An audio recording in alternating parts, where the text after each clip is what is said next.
Hello, viewers. Welcome to Football Discussion Daily. I'm your host, CGO. Please endeavor to subscribe to our YouTube channel.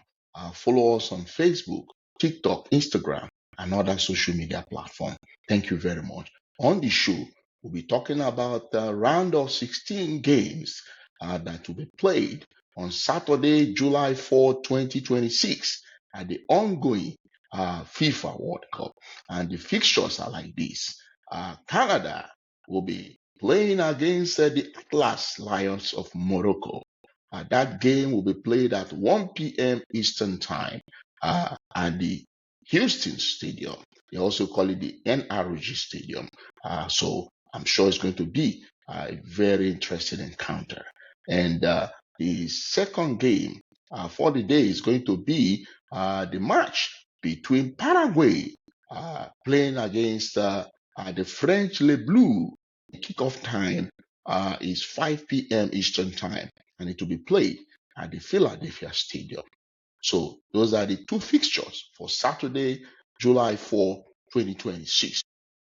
For the game between Morocco and Canada, the Moroccans are favorites to win this game between them and the Canadians. The way the Moroccans normally approach their game under their coach, Mohamed Wahabi, they normally play with lots of fluidity, most times overloads the wide areas. And that's why you see players like Ashraf Hakimi always overlapping. So that's the way. And then they also ensure they control the midfield. We see the way the Moroccans normally control the midfield. We've watched their games when they played against the Brazil national team, where they were able to dominate the game. So this game, the Moroccans will most likely dominate this particular game. They'll be playing a tactical formation of 4-2-3-1. On the part of the Canadians normally approach the game with high level of energy. Most times they are very aggressive. They always approach games with high pressing system to disrupt build-up and to exploit the space on quick transitions. That's the way the Canadians have approached most of their games at this competition. And they'll be playing a tactical formation of 4-4-2. That's what we'll likely see when the Canadians play against the Moroccans. If you look at the head-to-head, both sides they've met on 4 occasions, and out of those 4 occasions, they've only met once at the World Cup.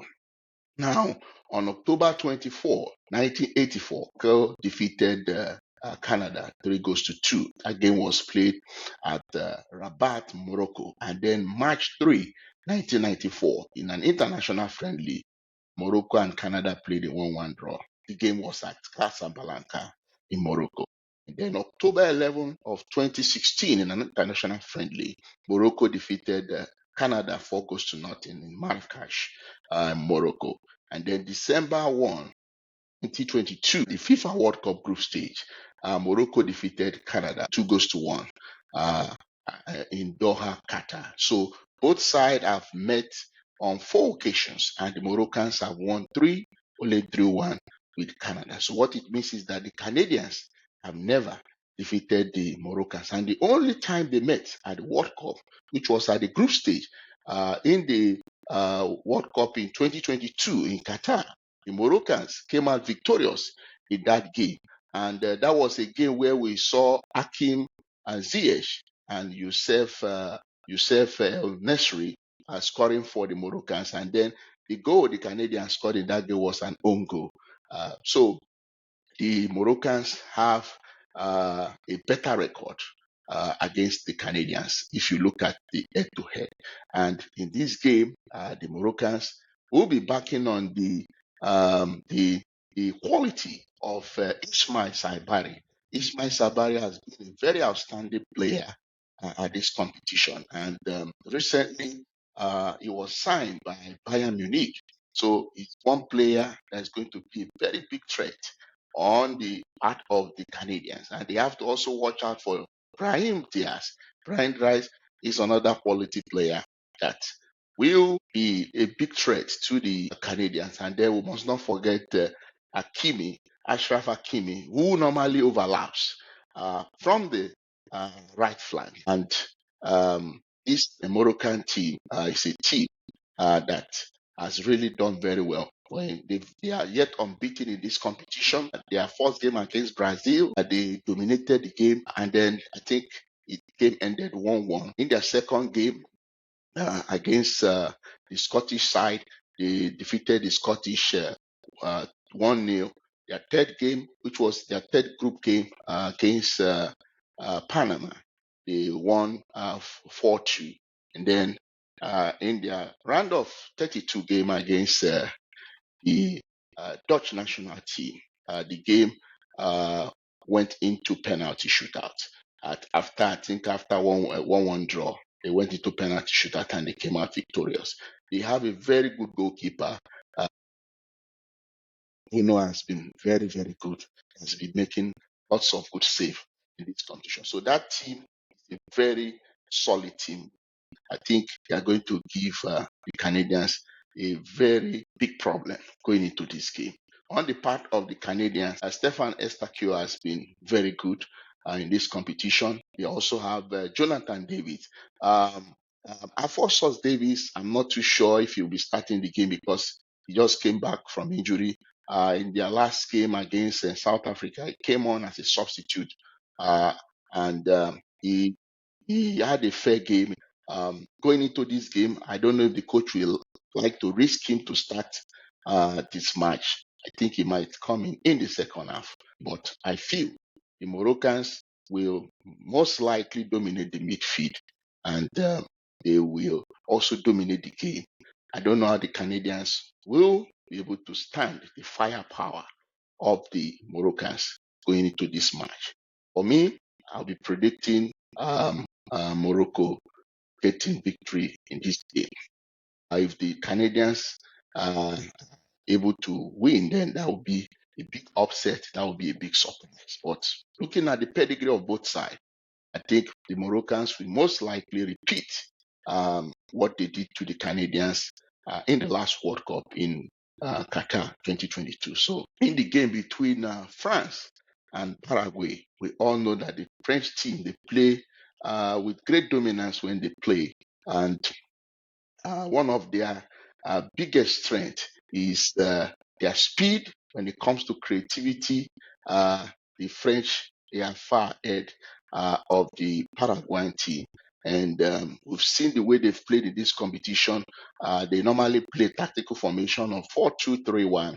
And players that have really been very impactful for the French team is players like Michael Olise, Bradley Barcola. Then you talk about Kylian Mbappe. Kylian Mbappe will be the one to lead the line in this game. And then players like Ousmane Dembele will be operating from the flank. And then I think this game we might see Michael Olise probably playing as a number 10 because he has really tried very well. He has 5 assists, equal the record of Thomas Asler, who had 5 assists and a single World Cup edition in 1994. So the target of Michael Olise will be to surpass the record of Pele. Pele had 6 assists at the World Cup. With the way he has been very impactful this competition for the French team, I think he has what it takes to achieve that. Under Didier Deschamps, the French team has been very dangerous. Their first game, they defeated the Senegalese 3-1. And then their second game was against Iraq. They won 3-0. And against Norway, they also won. They won the game 4-1. And then their round of 32 match against Sweden, they won 3-0. So what it means is that they have scored nothing less than 3 goals in each of their last 4 games. So that tells you the kind of quality they have up front, the kind of quality they have in attack. That tells you how good the French team are. They've only considered 2 goals in this competition, which shows that they have a very decent defense as well. On the part of Paraguay, being led by Gustavo Alfaro, they are going to play a highly disciplined, compact, tactical formation of 4-4-2 or probably 5-3-2. That's the way they are going to set up their team in order to disrupt the the way the French will be playing, trying to disrupt their play, trying to disrupt their runs. That's one of the things this Paraguay team will be doing. They are very good when it comes to defending so deep, absorbing immense pressure, and then take people on a quick counter, very quick transition play. And this transition play is always been led by Julio Enciso. He is one player that will be very instrumental for the Paraguayans going into this match. And for this game, they will be um, having Diego Gomez back into the squad. He missed the game against Germany because of suspension. He's going to be a big boost in the midfield. So it's more like the engine room of this Paraguay team. If you look at the head-to-head for both sides, the French team, they've played against Paraguay on 5 occasions. June 8, 1958, at the FIFA World Cup group stage, the French team defeated Paraguay 7-3. And then June 28th of 1998, in the FIFA World Cup round of 16, like we're going to have in this game, the French team, they defeated the Paraguayans 1-0. And I remember it was an extra time goal in the 114th minute, scored by the man they call Laurent Blanc. And that was the first ever golden goal in the World Cup history. He scored that goal, and that was the end. I remember in that match, the goalkeeper of the Paraguay was so exceptional. You say Luis Chilave performed so excellently. In fact, people thought the game would go into penalty shootout because the Paraguayans were defensively solid in that game. They defended so well. They had a very good goalkeeper in Jose Luis Chilave. But the French team were able to get the deadlock in the 114th minute when Laurent Blanc scored that goal. And we all know the way the golden goal runs. As soon as a goal is scored in the extra time, that's the end of the game. But at some point, that rule was changed. And then on May 31, 2008, in an international friendly, both sides played. It ended in a goalless draw. And then June 1, 2014, in an international friendly, the French team played a 1-1 draw against Paraguay. And then June 2, 2017, in an international friendly, the French team defeated Paraguay 5-0. So when you look at the head-to-head, the French side have played against the Paraguayans on 5 occasions. They have 3 wins and 2 draws. And the 2 times they met at the World Cup, the French team emerged victorious. And going into this game, I think with the quality of players the French team has, I don't know if the Paraguayans will survive this game. So that's possibility of having surprises. You can't take away that possibility. Is something that is possible. So the question is if the Paraguayans will be able to continue with their Cinderella story at this World Cup. We'll wait and see what happens between them and the French Le Bleu as the lock horns in this great encounter. If you have your own predictions to make, please kindly drop it in the comment section. Do you think that the Paraguayans will continue with their Cinderella story by surprising or upsetting the French Le Bleu? Would like you to share your thoughts and what will be the outcome between Canada and the Atlas Lions of Morocco. The Moroccans are highly favored to win this game. Let us know what you think. Share it on the comment section, and we really appreciate that. Thank you very much for watching the video, and do have a wonderful time. Bye for now.